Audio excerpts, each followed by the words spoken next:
11वीं शताब्दी में यादव राजाओं ने देवगिरी यानी देवताओं की पहाड़ी नाम दिया था। दौलताबाद शब्द का अर्थ समृद्धि का गढ़ है, लेकिन जल्द ही देवताओं की ये पहाड़ी सुल्तानों की लालच भरी नजरों का शिकार बन गई। दौलताबाद का किला इसे समृद्धि का गढ़ कहा जाता है। इस समृद्धि के पीछे छुपी है खून खराबे और विश्वासघात और सनक की एक लंबी कहानी। यह सिर्फ एक पहाड़ी किला नहीं, बल्कि दक्कन के इतिहास का सबसे बड़ा रहस्य है। समय था 13वीं शताब्दी का। दिल्ली में एक क्रूर शासक की नजरें दक्कन के बेशुमार दौलत पर थी। उस शासक का नाम था अलाउद्दीन खिलजी। उसने देवगिरी पर हमला किया।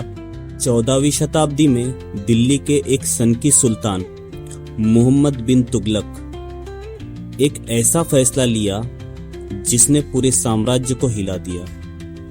उसने अपनी राजधानी दिल्ली से उठाकर देवगिरी लाने का फैसला किया और इसका नाम दौलताबाद रख दिया। उसने लाखों लोगों को दिल्ली से इस नई राजधानी की ओर कूच करने का आदेश दिया, लेकिन यह महत्वाकांक्षी योजना एक भयानक सपने में बदल गई। दौलताबाद में भीषण जल संकट फैल गया। साम्राज्य के दूसरे हिस्सों में विद्रोह भड़क उठे। अंततः तुगलक को अपनी गलती का एहसास हुआ और वह वापस दिल्ली लौट गया। उसकी सनक भरी इस यात्रा ने उसे इतिहास में पागल राजा का खिताब दिला दिया। दौलताबाद का किला अपनी तोपों के लिए भी प्रसिद्ध है। ऐसा माना जाता है कि किले में विभिन्न आकारों, मापों और संरचनाओं वाली लगभग 288 तोपें हैं। औरंगजेब की मेंढा एक उल्लेखनीय तोप है, जिसमें मेंढा इसलिए कहा जाता है क्योंकि यह मेंढे के आकार की है। आज भी मेंढा जैसे विशाल तोपें इसकी दीवारों पर गर्व से खड़ी है, जो याद दिलाती है कि ये गढ़ समृद्धि के साथ साथ शक्ति का भी प्रतीक रहा है। इस किले में विजय स्मारक चांद मीनार, जिसका निर्माण अलाउद्दीन बहामनी ने 1435 ईस्वी में करवाया था, यह संसार की सबसे ऊंची पत्थर की मीनारों में से एक है और भारतीय इस्लामी वास्तुकला का एक महत्वपूर्ण उदाहरण है। कुतुब मीनार की तर्ज पर बनाई गई इस मीनार का निर्माण विजय स्मारक के रूप में करवाया गया था। मीनार के तले पर एक छोटी मस्जिद भी बनी है। भारत माता मंदिर भी किले के परिसर की एक अनूठी संरचना है। दिल्ली के खलजी शासक कुतुबुद्दीन मुबारक के शासनकाल 1318 ईस्वी के दौरान यहाँ एक जामा मस्जिद मौजूद थी।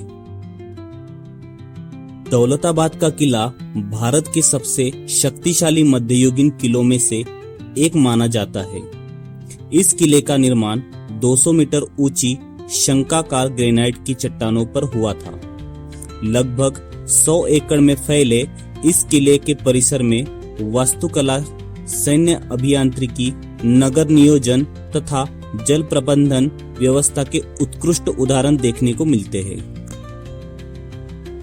बरादरी से दिखने वाला खूबसूरत दृश्य और सरस्वती बावड़ी की जल व्यवस्था हमें यह सोचने पर मजबूर करती है कि इस किले का निर्माण सिर्फ लड़ाई के लिए नहीं, बल्कि जीवन को समृद्ध बनाने के लिए भी हुआ था। इस किले की सबसे बड़ी ताकत इसकी वास्तुकला है, जो किसी भी दुश्मन को डराने के लिए काफी थी। 200 मीटर ऊंची चट्टान को काटकर बनाया गया ये किला एक अभेद्य गढ़ था। बाहरी सुरक्षा के लिए अंबरकोट, फिर महाकोट और अंत में कालकोट, ये दीवारों के एक बाद एक दुश्मन को भ्रांति और कमजोर कर देती थी। लेकिन इस किले का सबसे खौफनाक हिस्सा है इसकी अंधेरी गलियां। ये एक भूलभुलैया है। इसमें हर कदम पर मौत का खतरा रहता था।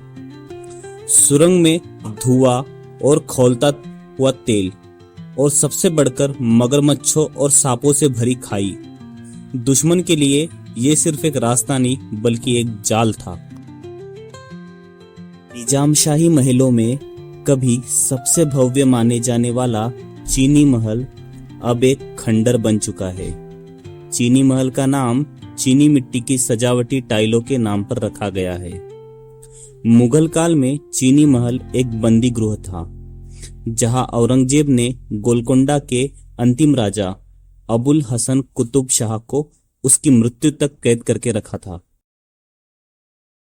दौलताबाद का गढ़ इतिहास का एक ऐसा अध्याय जो हमें सिखाता है कि दौलत और सत्ता की भूख कभी कभी सिर्फ तबाही लेकर आती है, लेकिन इन सब के बीच वास्तुकला की यह कला युगों युगों तक अपनी कहानी कहती रहेगी।